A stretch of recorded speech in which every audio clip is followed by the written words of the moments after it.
Ireland ए का जो दौरा है वो नेपाल के लिए कहीं न कहीं परसों से जो है वो स्टार्ट होने वाला है, जहाँ पर 2 टी20 वो नेपाल की सीनियर साइड से खेलने वाले हैं। उसके बाद 3 टी20 और 3 वनडे खेलते हुए नज़र आएँगे नेपाल की ए साइड से। तो यहाँ पर अगर हम ओवरऑल एक चीज़ यहाँ पर देखने की कोशिश करें तो इन कंपैरिज़न इनका जो इस सीरीज़ का जो कंपैरिज़न कहीं न कहीं रहेगा, वो जो पिछला दौरा था किसी फुल मेंबर की ए साइड का नेपाल का, उससे कहीं न कहीं करना बहुत बेहतर रहेगा। क्योंकि बाकी बीच में जो टीम्स हैं वो अदर एशियन टीम से खेलती हुई नज़र आई हैं। लेकिन ए साइड जो आई थी इससे पहले फुल मेंबर्स की, वो ज़िम्बाब्वे यहाँ पर आती हुई नज़र आई थी। तो ओवरऑल अगर हम देखें तो सबसे पहले जानने की कोशिश करते हैं कि उस ए साइड के जो टूर रहा था, खासकर जो टी20 रहा था, 3 मैच की जो सीरीज़ रही थी, वहाँ पर क्या क्या बेहतरीन चीज़ें, क्या क्या क्या एक पॉजिटिव साइड पर नज़र आई थी नेपाल के लिए, और क्या क्या चीज़ें वहाँ पर ठीक नहीं थी, जिसको कहीं ना कहीं इस बार इम्प्रूवमेंट के तौर पर इस 2 मैच की सीरीज़ में हमें वो देखनी पड़ेगी कि किस तरह से वो चीज़ें ठीक होती है। लेकिन सबसे पहले जानते हैं उस जिम्बाब्वे ए का जो दौरा था नेपाल का, उसमें नेपाल की स्क्वाड में क्या कुछ सिमिलैरिटीज़ थी आज की स्क्वाड में जो आयरलैंड ए के खिलाफ है?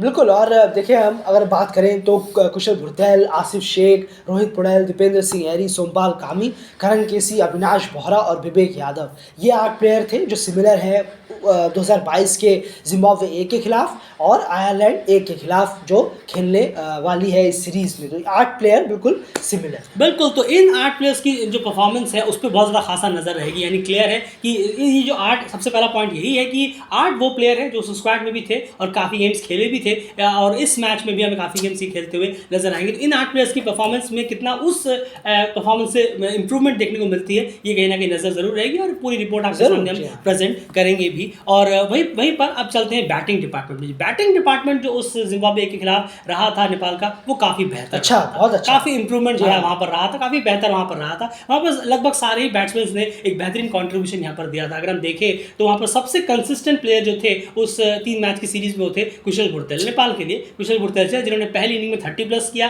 और अपनी तीसरी इनिंग में 40+ किया, क्योंकि दूसरा जो मैच था अब नेपाल की बैटिंग आई ही नहीं थी। एक से सीरीज वो ड्रॉ हुई थी। पहला मैच जब हम देखें तो 180 जो है नेपाल जो है वो डिफेंड नहीं कर पाया था, जो कि अपने आप में काफ़ी ज़्यादा खराब परफॉर्मेंस थी बॉलर की। उसके बाद अगर आप देखें तीसरे मैच में नेपाल ने ज़बरदस्त वापसी की, मैच 130-32 पर जिम्बाब्वे को रोक कर खुद बेहतरीन तरीके से उसे चेस कर लिया। और उसके बाद जो टॉप परफॉर्मर थे वो थे आसिफ शेख, जिन्होंने एक मैच में तो 9 रन जरूर किए, लेकिन उसके अगले मैच में जो नेक्स्ट मैच था वहाँ पर 87 रन की तेज रन इनिंग खेली थी 160 के आसपास के स्ट्राइक रेट से। रोहित को भी एक इनिंग मिली, उसमें भी रन किया। दीपेंद्र दोनों बार नॉट आउट गए, एक बार वो आउट हुए लेकिन रन आउट हुए 28 रन के आसपास वो गए थे। तो बैटिंग डिपार्टमेंट में लगभग सभी अच्छे, जिन्होंने कोई मौका मिला था सभी ने स्कोर्स करने की यहाँ पर कोशिश जरूर की थी उस सीरीज। तो बैटिंग डिपार्टमेंट काफ़ी बेहतर यहाँ पर गया था। लेकिन यार वहीं पर अगर बॉलिंग डिपार्टमेंट की तरफ चले तो उनके कुछ नंबर्स आपके पास हैं, अगर आप स्टैट्स के तौर पर दिखाना चाहें। ज़रूर। देखिए, अगर हम बात करें कि 22 अगर पेसर्स की अगर हम बात करें यहाँ पर तो बहुत थोड़ा सा 22.3 ओवरों में 208 रन उन्होंने दिए, 4 विकेट निकाले, 7 वाइटें, 2 नो बॉल और 9.3 की इकोनॉमी रही थी पेसर्स की जिम्बाब्वे ए के खिलाफ। स्पिनर्स को देखें तो 20.5 ओवर डाले थे, 135 रन कंसीड किए थे, 6 विकेट निकाले, 3 वाइड डाली थी, 6.5 की इकोनॉमी रही।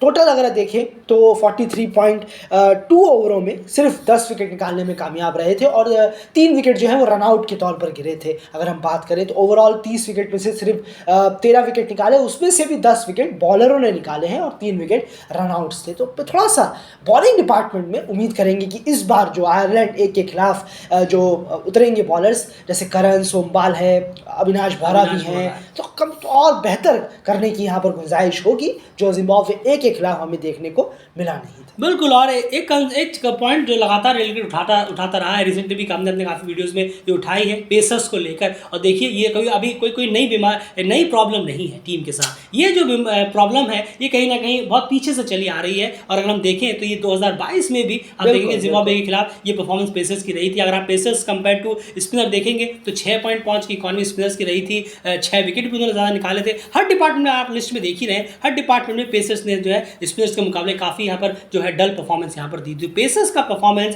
तब भी कहीं ना कहीं एक इशू था और अभी भी ये इशू लगातार बना हुआ है 2-3 साल बाद, बना हुआ रहेगा, जाहिर सी बात है, अगर उस पर काम नहीं होगा तो बना हुआ तो रहेगा ही। लेकिन इस बार उम्मीद है कि चलिए देखें अगर लड़के काफ़ी क्रिकेट खेल कर निकल कर आए हैं, अब उम्मीद है कि काफ़ी कुछ वो समझे होंगे, खुद भी एक्सपीरियंस रखते हैं, तो खुद पे भी कहीं ना कहीं काम होना चाहिए। डेफिनेटली बॉलिंग कोच की इन्वॉल्वमेंट एक अलग होती है, जो अभी भी शायद जो बोर्ड है वो शायद समझ नहीं पा रहा कि एक कंसिस्टेंट बॉलिंग कोच टीम के साथ जुड़ा होना चाहिए। लेकिन इस आयरलैंड ए साइड के खिलाफ कम से कम उम्मीद करेंगे कि पेसर्स और बॉलिंग डिपार्टमेंट का परफॉर्मेंस काफ़ी बेहतर होगा, क्योंकि अब स्पिनर का भी परफॉर्मेंस देखना पड़ेगा कि जो प्राइम स्पिनर है उनकी परफॉर्मेंस कैसे। अब सिर्फ पेसर नहीं, स्पिन डिपार्टमेंट भी काफ़ी लैक करता हुआ हमें नजर आया है। उनकी परफॉर्मेंस कैसी रहेगी आयरलैंड ए के खिलाफ, वो देखना ज़रूरी है। अब 2 मैच टीम खेलेगी तो देखना पड़ेगा किस तरह से इक्वेशंस होती हैं। अब आयरलैंड ए की टीम कितनी स्ट्रांग है, कितनी नहीं है, क्या कुछ एक्सपीरियंस उनके पास है, इसके बारे में पूरी डिटेल वीडियो हमने बनाया, इससे पिछला वीडियो ही है, अगर एक बार उसे ज़रूर सुनिए, ताकि काफ़ी कुछ वहाँ से भी आपको पता चलेगा इस आयरलैंड वॉल्व्स की जो टीम आ रही है, आ चुकी है, उनके बारे में। फिलहाल इस वीडियो में इतना ही, बस यही कंपैरिजन था, यानी क्लियर है ओवरऑल अगर हम देखें तो जो बॉलिंग डिपार्टमेंट है उस पर नज़र रहेगी कि वो कितना इंप्रूवमेंट करता है जिम्बाब्वे के दौरे के मुकाबले इस आयरलैंड ए के खिलाफ। फिलहाल इस वीडियो में इतना है।